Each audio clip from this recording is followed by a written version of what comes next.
오늘은 귀등으로 들어도 돈이 되는 절세수다방, 줄여서 귀등돈. 귀등돈입니다.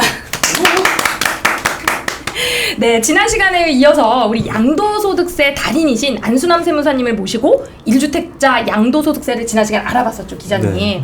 이번에는 혹시라도 1주택자가 아니다, 그러면 빠질 수 있는 위험에 대해서 이번 시간에 이야기를 좀 해보려고 합니다. 1주택자는 9억까지 비과세기 때문에 별로 걱정할 게 없었던 것 같은데, 이게 집이 2채 이상인 분들이 있단 말이에요.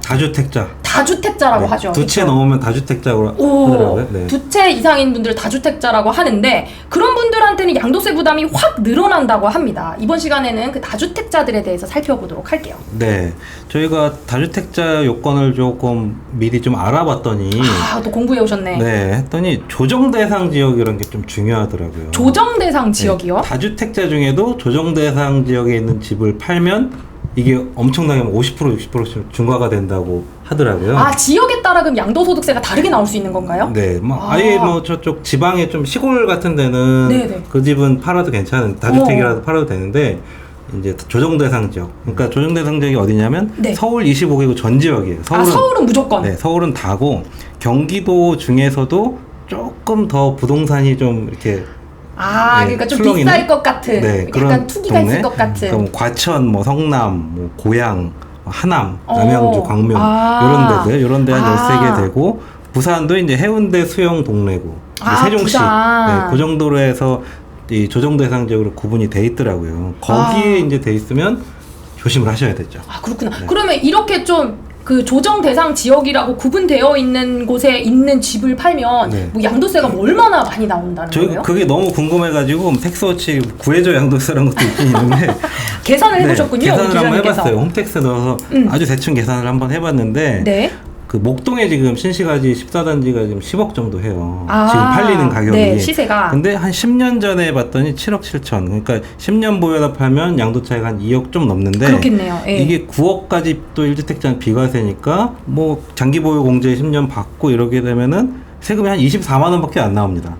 그래요? 1주택자는. 1주택자면. 근데 2주택자는 1억이에요. 양도세가. 1주택자는 거의 안 낸다시피 했었는데 2주택자는 1억, 3주택자는 1억 3천 정도 세금을 내니까. 그럼 내가 거기 집이 하나 있었으면 23만 원만 내면 끝날 거였는데 세무사님 지난 시간에 말씀하셨던 것처럼 어디 조그마한 오피스텔이 하나가 있었어. 그렇죠. 그러면 갑자기 1억이 세금이 나온다는 거네요? 그렇습니다. 이거 좀 주의하셔야 돼요. 이거를 이제 안수남 세무사님께서 좀 주의해야 될 점을 한번 저희가 좀 배워야 될 것 같습니다. 진짜 크긴 크네요. 아니 세무사님 이거 어떻게 해요? 이거 이렇게 팔면은 뭐 2억 벌어가지고 1억 세금 내면 이거 아까워서 팔겠어요? 그래서 이제 다주택자를 중과세하는 이유는 주택 가격 안정 때문에 그러잖아요. 투기 수요를 잡으려고 중과세를 하는 거예요. 그러니까 중과세를 하는 지역이 있을 거 아닙니까? 왜 하겠어요? 그쪽은 부동산 투기 바람이 불기 때문에 그러는 거예요. 투기도 안 하는 지역에다가 중과세면 아무 실익이 없죠. 그래서 투기 조짐이 있는 곳이 바로 조정대상 지역이에요. 아까 기자님이 말씀하셨던 그 지역들이. 그렇게 해서 조정대상 지역으로 지정된 곳에 있는 집을 파는 경우에만 중과세를 하니까 조정대상 지역이 아닌 곳에 있는 분들은 긴장할 필요 없죠. 근데 상담 전화가 제일 많이 오는 곳이 저희 사무실에 보니까 의정부 쪽하고 인천 쪽이에요. 의정부하고 인천이요? 근데 거기는 조정 대상 지역이 아니에요. 의정부하고 인천도 수도권이잖아요, 세무사님. 수도권이어도 조정 대상 지역이 아니기 때문에 거기는 집 팔 때 중과세가 안 되는 거라고요. 그렇구나. 근데 그쪽에 있는 분들이 괜히 전화가 제일 많이 온다는 거예요. 그러면 여러분 수도권이라고 다가 아니라 이거 딱 나눠져 있는 조정 대상 지역을 좀 확인을 정확하게 해봐야 되겠네요. 아까 말씀드린 대로 서울은 전역이지만 경기도는 13군데 13군데 조정 대상 지역으로 지정되어 있는 지역에 있는 주택을 팔 때만 중과세 된다. 그래서 조정 대상 지역이 아닌 집을 팔 때는 큰 문제가 없다. 대신 중과세 되는 주택 수를 계산할 때는 조정 대상 지역에 있는 주택만 갖고 계산하는 것이 아니고 투기가 예상되는 지역에 있는 집을 가지고 주택 수를 계산해요. 전국에 있는 집 모두 계산되는 게 아니라 수도권하고 광역시하고 세종시는 모든 주택이 주택수에 들어가고 그 지역 외에 있는 지역에 있는 집은 3억이 넘는 초과되는 집만 중과 대상 주택수에 들어가는 거예요. 세무사님 여기서 주택수가 중요한 이유가 뭔가요? 이제 중과 대상 주택을 내가 서울에 하나를 팔려고 그래. 네네. 그런데 이거 중과 대상 주택이 하나밖에 없으면 중과세를 안 하잖아요. 아. 두 채부터 중과세를 하는데 네. 두 채를 헤아릴 때는 예를 들어서 저기 청주에 있는 집 2억짜리는 주택수에 안 들어간다고요. 아. 청주는 3억 초과분만 들어가니까 네. 4억짜리, 5억짜리 집을 갖고 있으면 주택수에 들어가고 2억짜리 이거는 주택수에 안 들어간다 이 말이에요. 그러면 주택수에 따라서 세율이 달라지니까 달라지죠. 내가 가지고 있는 주택이 내 주택수에 포함되는지 안 되는지도 그냥 네. 나는 거기가 주택이 네. 1, 2, 3, 4, 5개 있어요. 네. 이렇게 하는 게 아니네. 그렇습니다. 이게 1차는 양도하는 집은 조정대상 지역이 있냐 없냐 갖고 따지는 거고 네. 그게 중과대상이 주택수에 걸렸으면 그러면 중과대상 주택이 몇 채냐 그때 따질 때는 수도권에 있는 집은 경기, 서울, 인천이죠. 네. 주택이 모든 주택이 들어간다고 그랬죠. 그렇죠. 세종시, 광역시 것도 다 들어간다고 그랬어요. 그다음에 기타 지역은 뭐라고 그랬어요? 예, 3억 초과되는 초과되는 주택수만 주택. 네. 주택수에 들어간다. 아, 그렇군. 근데 이거 조금 복잡해서 우리는 생각 못 할 것 같은데, 네. 기자님. 이게 판단하시는 것은 전문가가 판단해야지 네. 일반인이 판단하면 큰일 나시는 거예요. 이거 저 전혀 모르겠는데요. 전문가한테 어떡하지? 가서 판단을 해야 되는데 혹시 상담료가 발생할까봐 걱정이 되면 네. 미리 한번 그 국세청 홈택스에 가보면 예. 살짝 볼 수는 있어요. 그걸 뭐 확실하게 다 뭐 맞다 아니다 법적인 효력이 있는 건 아니지만 제가 홈택스를 이번에 들어가 봤더니 그럼 조정 대상 지역에 집이 있습니까 없습니까 이렇게 보여주는 그런 네. 자가진단 화면이 있어요. 뭔가 지도로? 네. 아. 그 이제 나와 있는 있는 구역으로? 자기 요건을 내가 요건을? 집을 팔 건데 이게 어디에 있는 겁니까? 그럼 기존 주택은 어디에 있습니까? 좀 보여주는 게 있어요. 아, 그러면 주택수가 몇 개인지도 홈택스에서 간단하게 알아볼 수 네. 있다는 그런. 네. 내가 제가- 갖고 있는 지역에 얼마짜리 집을 입력을 시키면 그게 중과 대상 주택수에 포함된다 안 된다 판정을 해주겠죠. 그런 식으로. 그런 뜻이니까 네. 그것도 그 상담을 한번 받아보는 것이지 네네. 그걸 근거로 판단해서 처분하셨다가는 큰일 날 납니다. 수도 있습니다. 진짜 큰일 납니다. 조심하셔야 됩니다.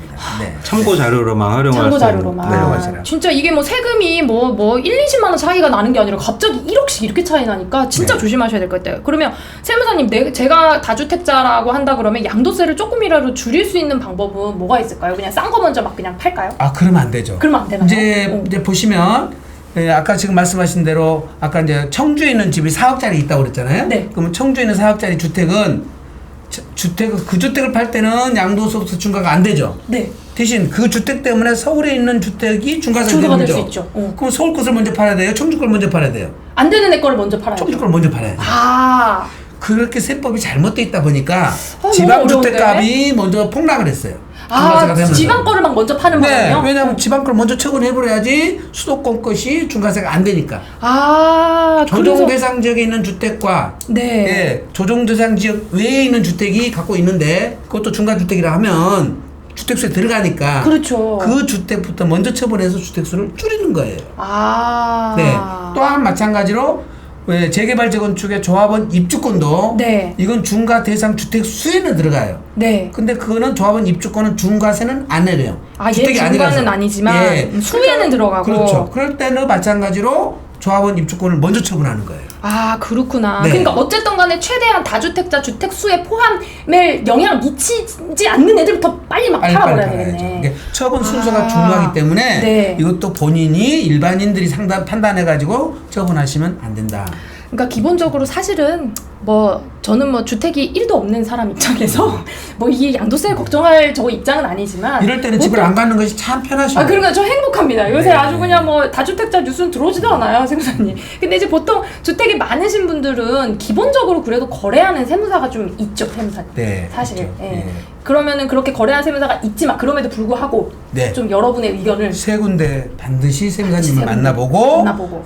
실행하시라. 제가 맨 처음에 안수남 세무사님을 찾아갔다 하더라도 네, 그렇습니다. 맨 처음에 우리나라 최고 양도세 달인이신 안드론 세무사님을 찾아갔다 하더라도 2명 더 만나야 되나요? 두 분 더 만나시라. 아, 그런가요? 아, 네. 그렇답니다. 네, 다주택자는 1주택자는 저번 시간에도 그랬지만 신고 의무가 없으니까 네. 또 세액도 거의 안 나오고 그러니까 그치. 그렇다 치는데 다주택자인 분들은 뭐 많이 좀 만나보시는 게 진짜 낫겠죠. 네. 그래야 될 것 같습니다. 이제 물론 세무사님께서 이걸 명백하니까 다른 건데 상담 받을 필요 없습니다 하고 답이 명확히 나와 있는 건 상관없습니다만은 예 조금 더 우리가 국세청의 유권 해석이라든지 좀 더 면밀히 검토해야 될 내용들이 굉장히 많아요. 그러니까 명확하게 답이 나와 있지 않는 것들도 꽤 있다는 겁니다. 예, 그래서 그런 세 군데 세무사님 만나보라는 이유가 네네. 오판이 될 수가 있어요. 아. 네, 그러면 세무사님이 그 나온 세금을 다 물어줄 수는 없잖아요. 그렇죠. 또 네. 이게 또 사람이 또 하는 일이다 그렇습니다. 보니까 예. 그런 허점들이 많다는 거 여러분. 왜냐하면 또 양도소득세가 워낙에 지금 개정이 너무 많이 되고 있는 것 같아요. 예. 그러니까 이제 그런 것들을 다 미처 발견하지 못할 수도 있는 것 같고 그런 점들이 있는 것 같네요. 저는 근데 궁금한 게 그 네. 양도세 중과가 작년 4월부터인가요? 이제 본격적으로 4월 1일부터 있었죠. 네, 시행이 됐는데 예. 그 뒤에 진짜 양도세가 너무 높아진 거잖아요. 네. 근데 실제로 뭐 세무법인 찾아와가지고 예. 내가 다주택자인데 막 팔아야 되겠다. 예. 이런 분들이 진짜 계신 거예요? 제가 보기에는요 세 가지 부류가 있어요. 네. 부도 이래저래 부도나는 분들 사업이 부도나니까 지금 세금 때문에 안 팔 수 없잖아요. 빨리 팔아야 돼. 빨리 팔아버리고. 네. 두 번째는 정신 이상자죠. 뭐 정신 이상자인데. 내가 불리한데도 이걸 수행하니까. 팔아보고 싶다. 얼마나 세 번째는 전혀 지식이 없는 사람이에요. 모르고 판 거예요. 모르고 네, 차마 모르고. 세금이 68.2%라는 사실을 알고 파는 사람은 없겠죠. 예. 팔고 나서 그러면 세무법인 찾아오는 건가요? 사고 쳐갖고 오신다. 사고 이미 막 차고. 계약 다 하고 막 이렇게 해가지고. 계약해가지고. 예. 진짜 큰일이네요. 그러니까 여러분들 진짜 급전 필요한 거 아니시고는 예. 사실 생각을 좀 해보셔야 되겠다 이런 말씀이신 그래서 것 어저께 같고요. 제가 세 군데 상담을 꼭 받아보라고 그랬어요. 진짜 꼭 그런 거 네, 같습니다. 저희 사무실에 오신 분 중에 한 분은 예, 본인이 고가 주택이라서 아까 10년 이상 됐으니까 3천만 원이라고 세금을 알고 계산하고 네네. 예, 그렇게 알고 팔았다가 예, 지금 장기 임대 사업자로 세무서만 등록을 했어요. 구청에는 등록을 안 했어요. 근데 그게 세무서도 등록하고 구청도 등록을 해야 되는데 세무서만 등록해도 괜찮은 줄 알고 팔았는데 그게 주택수에 들어가 버린 거예요. 그게 비과세가 안 되니까 세금이 5억 천이 나왔어요. 그러면 세무사님 이렇게 주택수에 네. 들어가지 않는 주택 중에 하나가 또 장기임대 주택이라는 말씀이신가요? 그렇습니다. 예. 근데 장기임대주택이라는 것이 법적 요건이 아주 까다로워요. 네. 가액 기준이 있고, 네. 그 다음에 의무 임대 기간 기준이 있고, 네. 요렇게 그 다음에 등록 요건이 있고. 자 여기서 이제 요 까다로운 장기임대 주택은 다음 시간으로 좀 어쨌든 넘겨갈 것 이런 같습니다. 요건들이 충족이 안 된 상태에서 처분했다가 다주택 중과세 규제를 걸려버린 분들이 꽤 있다는 거예요. 그러면 여러분 이번 시간에 여러분 주의하셔야 될 거는 내가 가지고 있는 주택이 조정지역 내에 있는가 그리고 또 주택수에 포함되는가 기본적으로 여러분 좀 유의를 하셔야 될 것 같고 이때 주택수에서 배제되는 장기임대 주택이라는 게 도대체 뭔지에 대해서 다음 시간에 조금 더 이야기를 해보면 참 좋을 것 같습니다. 네. 자 그러면 여러분 임대사업자 이번 시간 다주택자 중과에 대한 이야기는 여기서 마치도록 하고요. 다음 시간에 계속 만나 뵙도록 하겠습니다. 안녕. 다음 시간에 만나요.